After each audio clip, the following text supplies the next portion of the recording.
Terre cachée, au-delà de l'Antarctique, la poursuite du voyage de William Morris entre les planètes interconnectées.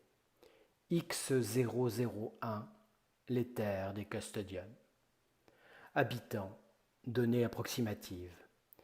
Nous n'avons pas de chiffres exacts, mais nous pensons qu'il y a plus de 27 milliards de Custodians et d'autres dispersés dans tout le plan des 178 mondes, ainsi que dans leurs colonies à l'intérieur du Grand Dôme. Ce que l'on sait de leur civilisation d'origine. Il y a peu d'informations sur cette race parasitaire et colonisatrice qui, en conjonction avec la race Anunnaki, sont responsables de la dévolution humaine par manipulation et retard de développement spirituel, en créant des guerres constantes et ininterrompues, ainsi que des réinitialisations dans la plupart de leurs colonies.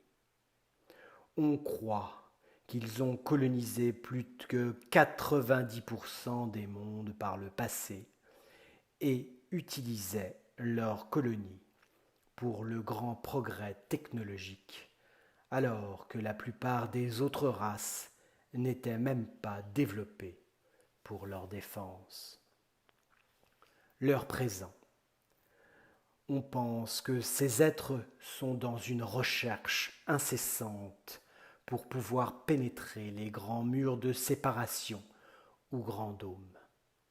Ils sont à la recherche de la connexion avec les terres célestes ou terres inconnues, et ils continuent toujours leur étude.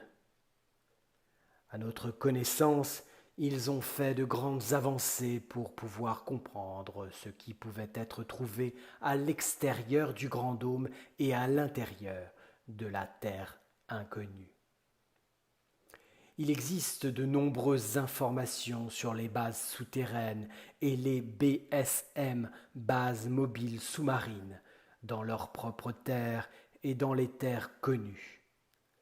Nous avons également des informations sur le même type de base dans d'autres terres, mais celles-ci sont très complexes à analyser car elles changent radicalement de position au fil du temps, bien qu'à un moment donné, elles aient suivi un certain schéma.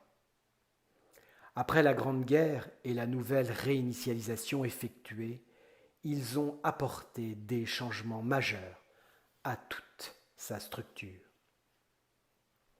Dans nos livres, nous trouvons peu d'histoires en référence directe à leur terre, et une seule d'entre elles semble avoir assez de cohérence pour être mentionnée.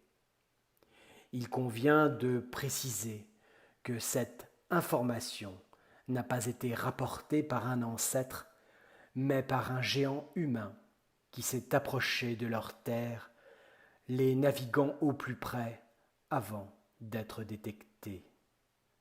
Je détaillerai ce fait plus loin dans ce rapport.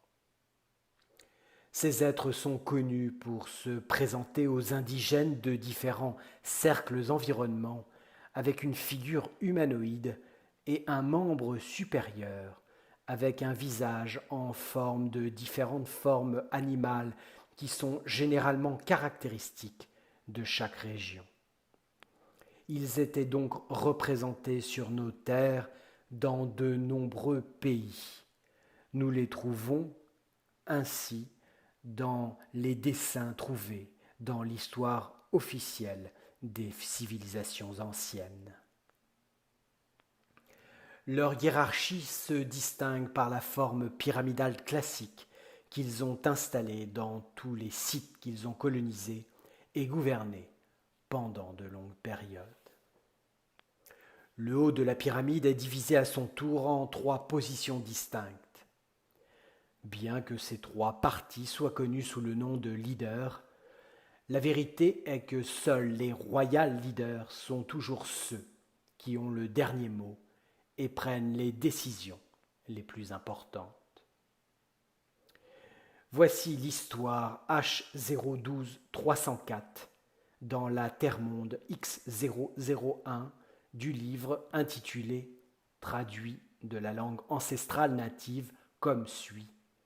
Aucun roi parasite ne sera accepté par le peuple ancestral.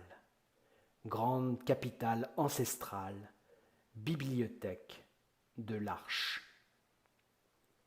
Micah a osé le faire. Nous ne savons pas pourquoi, mais il a rompu la formation avec son navire et s'est perdu dans l'horizon, bien qu'il m'ait parlé de sa mission par une voix intérieure qui l'exigeait. La vérité est que je n'ai jamais pensé qu'il le ferait réellement. Je pensais que c'était juste une blague ou un jeu de mots, mais aujourd'hui, je l'ai vu pour la dernière fois, et ce serait le dernier souvenir de ce vieil ami. Micah était un géant humain, survivant de la Grande Guerre. Après s'être installé dans les terres anciennes d'Anak, il a navigué avec ses 6 autres membres des forces spéciales sur les terres qu'il appelait Néobises à cette époque. Ces terres qui servaient au début de dépôts et de bases militaires.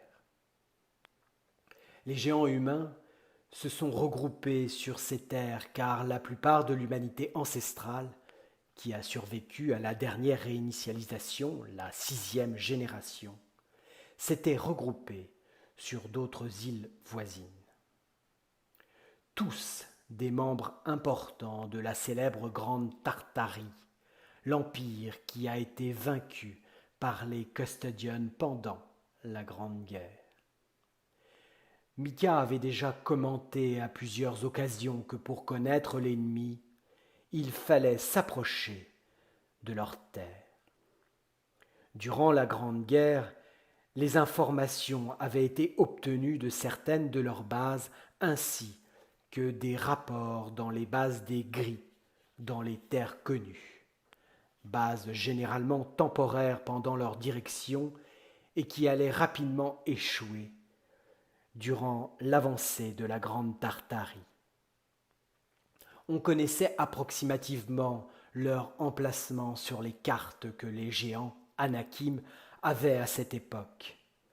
Bien que les dirigeants lui aient catégoriquement interdit de tenter tout vol d'approche vers une région autre que la région environnante, entre les terres qu'ils avaient prises derrière le premier dôme, Micah semblait ignorer plusieurs de ces demandes et avait survolé la terre de Lémurie, atteignant même les terres connues sous le nom de Laurentia à plusieurs reprises.